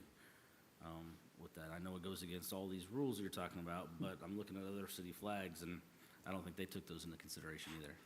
Yeah. I mean, I just don't know if I want to adopt those rules, to be honest. exactly. I- That's what I'm saying. I like being able to look at a flag and not Guess what it is? have to wonder as much. I mean, it's a lot harder to explain than, I mean, most people who know anything about the city of Nixa knows that it's the crossroads of the Ozarks, and it's harder to get that from that flag and the rivers and such than it is what's in the seal. I'm just still trying to take it all in, but I don't know. It's still a little, because I know I mentioned the city of Springfield one. I don't like that one either. Not a fan. I just looked at it and I still don't know what it means. I think I even wrote a story about it, but that's just my personal opinion. And now I'm looking at flags because I Googled it, like Sean said. There's some crazy ones out there. I like to see the names too. I like to know where I am. If I'm gonna look at a flag, I wanna know where it's from. So, I didn't mention anything about the parks part of this, and the Nixa Parks logo. I mean, that is like totally different than anything that kind of goes along with the other ones. Why didn't we maybe look at the X that we're using there and try to use that throughout our other logos? If we wanted to really focus on the playfulness of the parks and kind of keep that X friendly, why don't we use that X as far as the X for the other logos? Part of the thoughts when we were developing the logo was this consideration for growth, industry, commerce, as well as community. So we kind of want to separate a lot of the community aspect of what you're doing, the more fun, friendly aspect. Not that the progressive look isn't fun and friendly, but it has a little slightly more serious undertone and more recognizable standing alone. So we did want to distance some of that because, you know, as Matt had pointed out numerous times, parks is a little bit of a separate entity in that way. Thank you.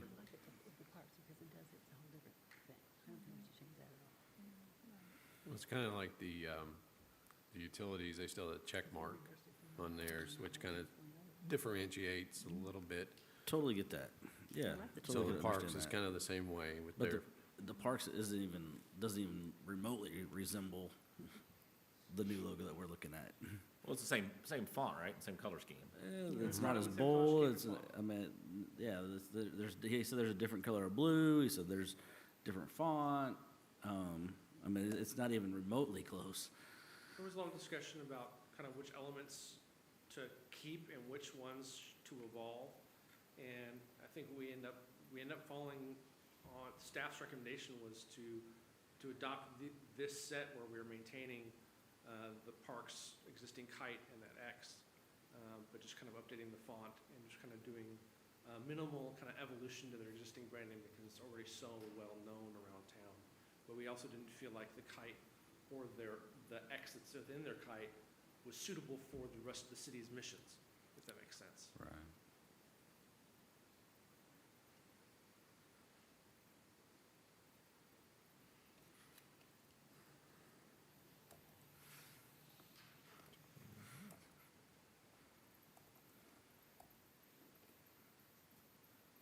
Okay, I don't think there's any consensus on any changes except that nobody likes the flag. So, We like. I said I think could- I said we I like could the go seal, for it. but I don't think we like the flag. I mean, it depends. If we're gonna throw away these rules, as you know, as I mean, rules from Sean said 17th many other century cities have sailing done. vessels should not be the things that Then- drive the city's then mission.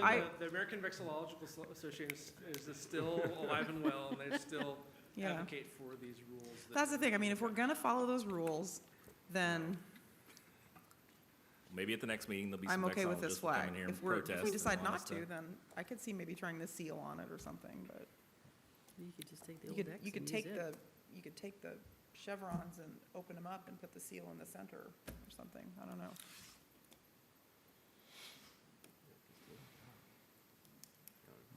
Or you could just use the old X and just change your mix it in the middle.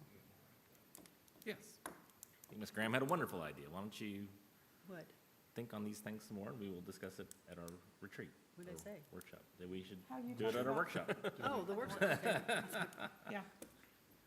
Thank Okay, you. great. I was talking to myself. Yeah, we can do that. You know, we were hoping to be able to adopt something in time for soccer days. We are out of swag with our old logos, and we've got several things across the city, police vehicles that are waiting on, identifying stuff they've been delivered, and they're waiting on It's not till May. graphics packages on those. We've got several things, projects across the city.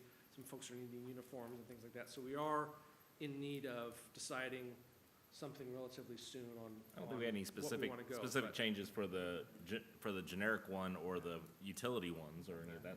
So that was all, If we're, except for, if Sean. if So I thought it was a council's little in hard. agreement that they like the basic design of the brand and the issue's just the flag, we can move forward with getting some things ordered with that branding. As long as we kind of have at least, I know there's no vote yet, but if we can get kind of a nod from council, then we can move forward with that. Otherwise, we're just going to hold off on spending any more money on anything with our brand until decisions made. I mean, yeah, I like the general branding, so I'd be okay with moving forward on that. Just I think that the shield, the flag, and those are really the only two things I think we could delay and maybe at the retreat discuss a little bit more. And then I'll just mention, if there's anything specific council or the mayor would like to see, or things of renderings you'd like to see in a flag, please let Drew and Matt know between now and the workshop, and we can get some of those drawn up for you. I drew like 9 flags was. Yeah, he's been over here drawing flags. He's in 4th grade. All right, thank you. Thank you guys. Thank you. Yeah, I know. I kind of like that one. Just think keeping the river design. This is like the next. All right. More time spent on flags than ever wanted to have. Yes. Okay. All right, we'll move on to our ordinance section. This one. Second readings, please.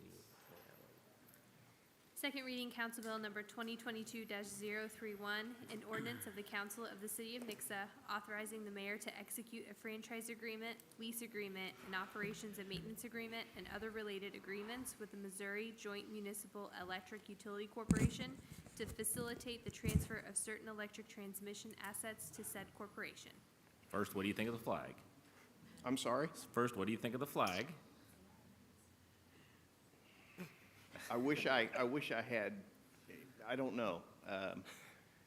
It's not my favorite, but I can understand everything and the elements that went together and why they came up with what they did. I can certainly see that. But I know they're very talented, and I'm anxious to see what they come up with. So, yeah, it's a safe answer. Good job. All right. Sorry, go ahead. I'm sorry you read all of that. It was so long, but as in our, as I mentioned in the memo, there were 2 legal descriptions that were incorrect from way back for the assignment of easements section of this council bill. It was anticipated that Mudgemuck would have those from their title company in time for this meeting. They don't. And so because of that, what I'm going to ask for council to do tonight, it would be to postpone this until the April 8th meeting. We have already advertised the public hearing, which is necessary for the franchise piece, so we're fine there. But we need to give them time to get us those 2 descriptions so you have everything complete before you actually act on it. So based on what Mr. Woodman told me to ask, that would be my request, is that you postpone this until the April 11th meeting. Someone like to make such a motion? I'll make a motion to postpone to the next meeting. All in favor? Aye. Opposed? Thank you very much.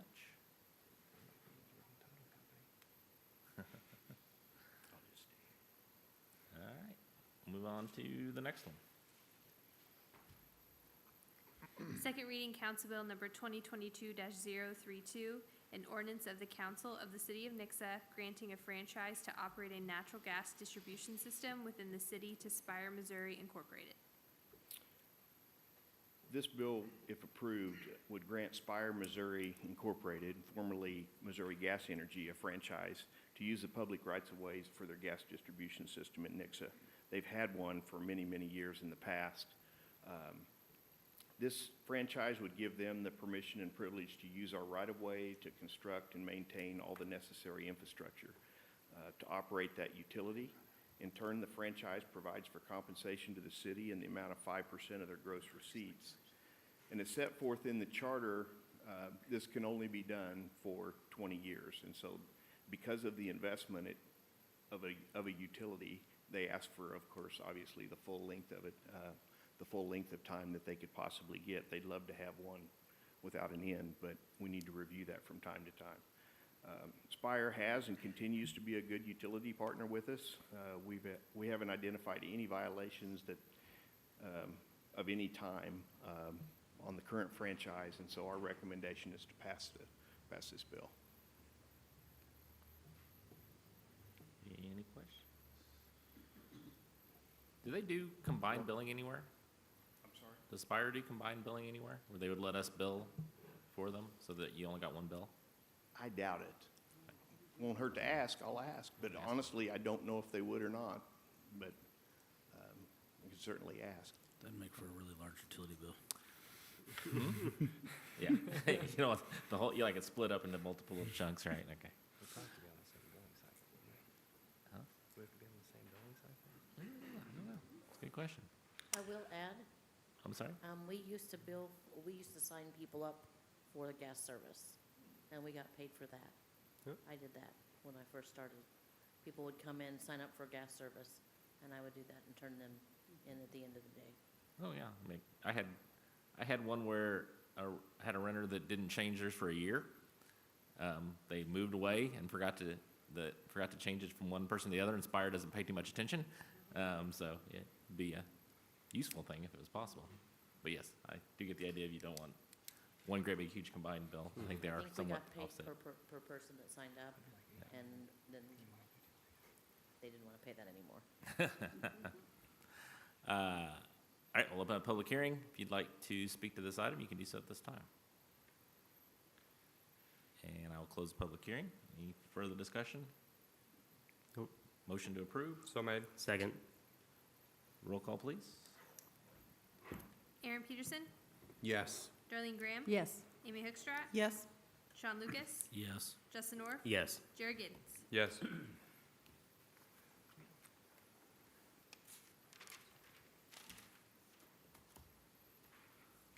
because we're advertising the public hearing, which would be the next time. So it'll still be public. And whenever you're ready.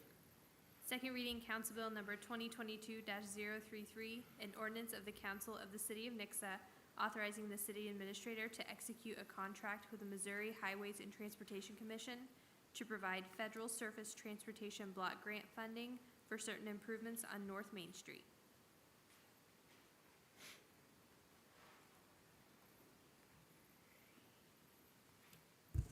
Mayor and council, if this feels like a little bit of deja vu, it's because it is. This item was previously brought to you at the February 28th meeting in resolution form, at which time it was approved in the contract authorizing the mayor and the city administrator to execute the contract for the programming of federal funds necessary to construct the North Main project. Unfortunately, upon submittal to MoDOT, it was discovered by their legal staff that they would prefer that we adopt the authorization to execute the contract through ordinance form versus resolution. So that's what we've done. We brought it to you for a first reading on March 14th. Tonight, we're asking you to reapprove the authorization to execute a contract with MoDOT to program the federal funds necessary for the construction of North Main Street. I will note that there has been no changes to the content of the actual program agreement. The only mechanism that is changing is the one necessary to authorize the execution of the contract. Any questions? Thank you, Travis. Thank you. And we will open up the public hearing on this item. And we will close the public hearing. Any further discussion? Motion to approve? So made. Second? That was good. Roll call, please. Darlene Graham, Yes. Amy Hookstrat. Yes. Sean Lucas. Yes. Justin Orff. Yes. Jared Giddens. Yes. Aaron Peterson. Yes. And move on to the resolutions. Resolution number 2022-034, a resolution of the Council of the City of Nixa authorizing the city administrator to execute a cost-share agreement to identify a regional broadband consultant.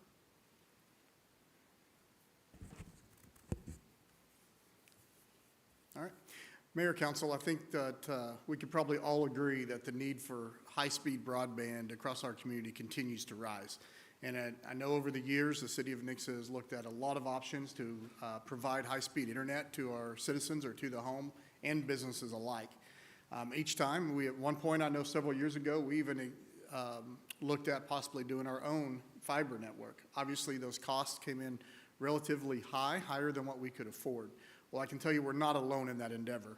Surrounding communities are facing the same challenges that we are here, right here in Nixa. And that's why we started meeting with those communities, along with City Utilities of Springfield, which I'll just refer to as CU moving forward. But we met with CU, City of Ozark, City of Republic, Willard, Stratford, Greene County, Christian County. We all came together and started talking about this issue. And it didn't take long for us to realize that the best approach to try to address the high-speed issue across our communities is to try to look at it more regionally and form a partnership to see if we can then maybe make that more affordable or more feasible for all of our communities. So what we've done is, as I mentioned earlier, we've been meeting with CU about the possibility of them assisting us with putting together an RFP to find a consultant to do a feasibility study. CU's offered to do that. Obviously, they have the experience and the knowledge and the expertise in the broadband arena, whereas our staff currently doesn't have that expertise. So we'd like to lean or leverage their expertise to help us through this process. CU has agreed to do that for a flat fee of $20,000. They will go out and they will do an RFP, send that out, and bring back at least 3 qualified bidders to the group to be able to then look at and decide who they would want to use moving forward with that feasibility study. That study, the hope is that study will then also, one, obviously tell us, is it even feasible to bring broadband or fiber to the home or business here in the community, and also what that cost may look like. What's that cost estimate to provide that service or bring that fiber to the home? So that, in essence, is really the first step in trying to address this issue that I think all of our communities are faced with. Again, CU's agreed to help us through that process, like I said, for a flat fee of $20,000. And what we've done is we've looked at all the communities involved with this partnership and basically divided that amount up by number of addresses within a community. So our portion of that fee would come out to $2,123.60 to be able to participate in contracting with CU to help us find the right consultant. Obviously, I think that is very reasonable cost, and I think that leveraging their expertise is the correct way to go, at least in this first step, to get this study done. Once that study is complete, or once the consultant is chosen, they will then conduct that feasibility study. Now, I do realize there's still a lot of unanswered questions on moving forward from that point, and I can tell you that we are currently working through some of those questions. We're currently visiting about potentially doing an RBI board, or a Regional Broadband Initiative board, made up from members of each of those communities. And Mr. Woodman is also working with the other attorneys from the other communities to help draw that up. So we will bring that back to council at a future date to be able to set that board in place so we can kind of work through this one step at a time. But again, I don't want to put the cart before the horse. I just wanted you to know that all that is in the works. But tonight, I'm asking council to consider approving the resolution, allowing us to enter into the cost share agreement with these other communities to contract with CU to help us find the right consultant to move forward with this feasibility study. Again, that is staff's recommendation, and I'd be happy to answer any questions that you may have. Any questions? Guess not. All right. Thank you very much. Thank you. And we'll open up the public hearing if anyone would like to speak to this item. Kelly, don't want to tell us about broadband? That's okay. All right. All right, we'll close the public hearing. Any further discussion? Broadband's wonderful. Yep. Motion to approve. So made. Second. I got that. All in favor? Aye. Thank you very much. All right, we'll move on to our discussion items. Discussion item.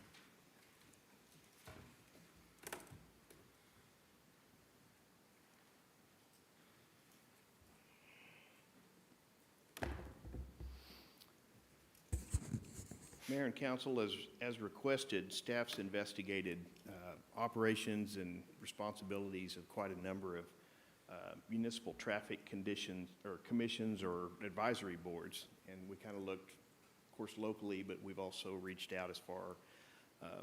What we started running into a lot of the same thing. More communities without a board or a commission than there are that we found that had them. Although the ones that had them, seemed to be a lot of similarities. Typically, where they exist, they'll have 3 to 5 members, usually chosen by the mayor and council from the community at large, as well as some form of representation from either city attorney, the police department, or local law enforcement, public works directors, or street staff, consulting engineers, those types of things. And typically what they'll do is they're in an advisory capacity. They'll take anything from complaints to maybe direction from city council. Some of them review new subdivisions or new roadways to look at maybe traffic calming devices or those types of things. And then they bring those forth to city council. One of the other items that seem to be common were a lot of the smaller communities or communities of a different class. As we were, prior to our city charter, we were a city of the 4th class, and all the determinations for stop signs, no parking, speed limits was all adopted by city council at that time. Since the charter, that's not the case. We aren't necessarily bound by state law to do that, but we found a lot of the communities that was the case. And there again, it was because of the class type that they were, and it was regulated by state law. So for the most part, that's about as far as anything we found. And I just wanted to bring that back to you and see if there was any direction or any thought you might have or want us to utilize something like that here. Currently, when we look at traffic issues, it's a combination of us here on staff. Usually it's city administrator, the police chief, or somebody from the police department, and of course the street departments and myself. We get together and utilize our consulting engineers if we need to. Some cases we do, some cases we don't. So, but I'm here to answer any questions, any other question you might have, or if you want some additional information, I'll be happy to get it for you. Out of the communities that had traffic boards, were those, and you may not know the answer to this, but were those created because they had so many things coming in? And, do you think that we have enough that would justify creating a traffic board? I don't know that we would. There were some that had regular meetings. Some had monthly meetings, some had, quarterly meetings, and some were just called as needed. So if you had a certain issue or something that came up in the community and you wanted to give it a deeper look, that was when they were utilized. They were called periodically. So, but honestly, we didn't really ask that question as to, that specific question. That's kind of like our Board of Adjustments there, as needed, right? Yeah, that would be like the Board of Adjustment. It would be an as-needed board or commission, yes. So you said that more communities did not have one than did. Of the Can ones you- that we were able to get a hold of, we also researched a lot of them just Yeah. on the internet, just pulling up websites and reading minutes and those types of things. More times than not, they don't have one. They're similar to us. They utilize a group of internal staff and either a consultant Or some communities, you know, larger communities, they have their own engineering firms on staff, or their own engineers on staff, so they utilize that. Do you have numbers for that? Like out of how many communities, how many have one? You don't have? I okay. didn't, no, we didn't, right, because there were several of us actually doing it. I was looking Okay. at some websites, and, you know, Jeff was looking at some and making some calls, Travis was looking at some, so we all just kind of compiled together what we found out.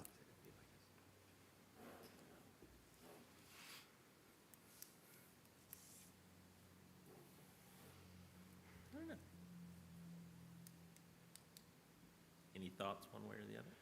I would think maybe just keep it how we're doing it now, and then if we start to notice an uptick and see a problem, then we could create a traffic board. We don't usually change a lot of traffic. Yeah. As far as change, typically, we will review those things when new subdivisions are built or when we're making improvements to roadways or like extending roadways like Truman. All that goes into consideration at design. Not even, there are years go by that we don't make any change in what's existing, and we may have a year where we make two. It's very hit and miss, but it's never very many. Yeah, I agree with Jared. It seems kind of unnecessary at this point. Okay. Sounds good. Thanks. Thank you very much. All right. That was all we had. Gary did have a question on your report and just the package reports. There were like units that were in months in the future. Like in the apartments and duplexes column, there was stuff in the future. I didn't know if that was just a typo, or are we pre-filing things for months in the future?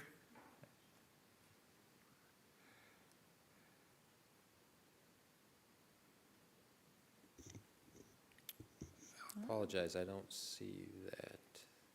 Oh, yes, I think those are just a typo. Those were not deleted from a prior version of this.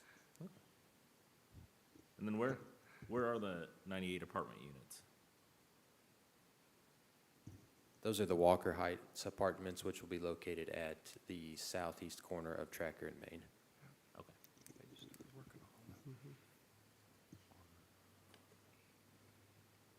Okay. Where the apartments are already at, they're just adding on to that. What's the new development? Isn't it? I'm sorry, could you repeat that? Southeast corner of Tracker and Main. Yes. Southeast corner of Tracker and Main. Yeah. Other side of the road. Other side. Gotcha. Okay. I got you. Okay. All right, anything else from staff?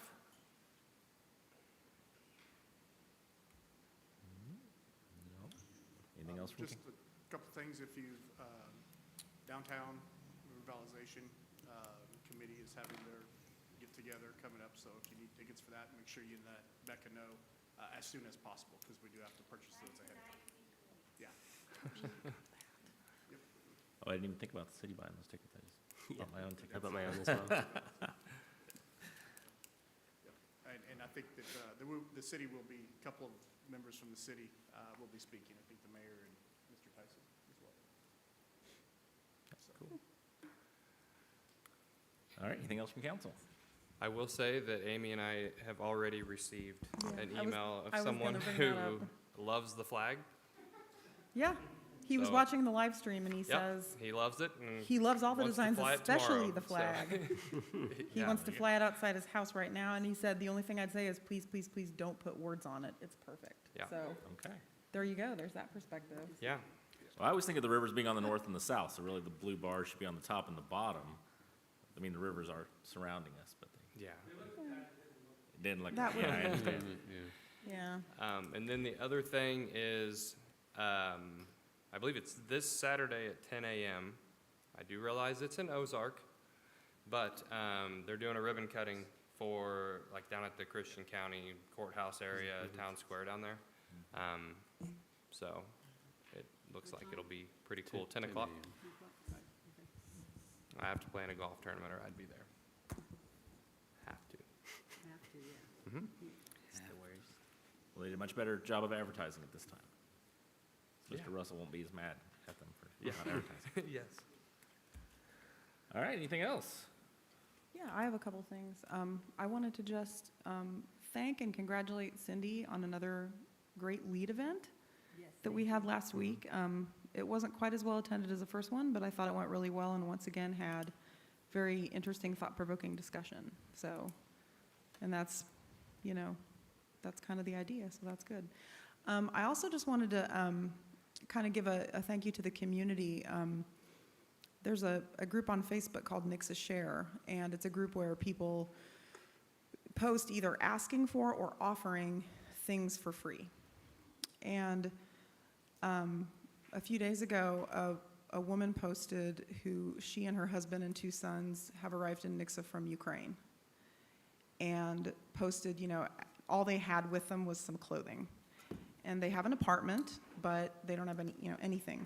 And so asking for, you know, what could people possibly give them. And the number of comments on that post with people just offering things and welcoming them and, you know, being just the embodiment of what we all think of as Nixa, it is really heartening to see. And so I just wanted to kind of bring that up and mention it and say how much I just loved to see that.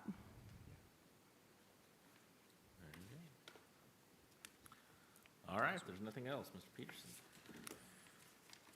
I move the council go into closed session under section 610-021, 2 and 12 of RSMO so that the council may discuss the purchase or sale of real estate and discussions related to a negotiated contract. I also move that this closed session, records related thereto, and any votes taken by the council during the session shall be closed under section 610-021 of RSMO, and that the city council shall stand adjourned after the closed session. I'll second that.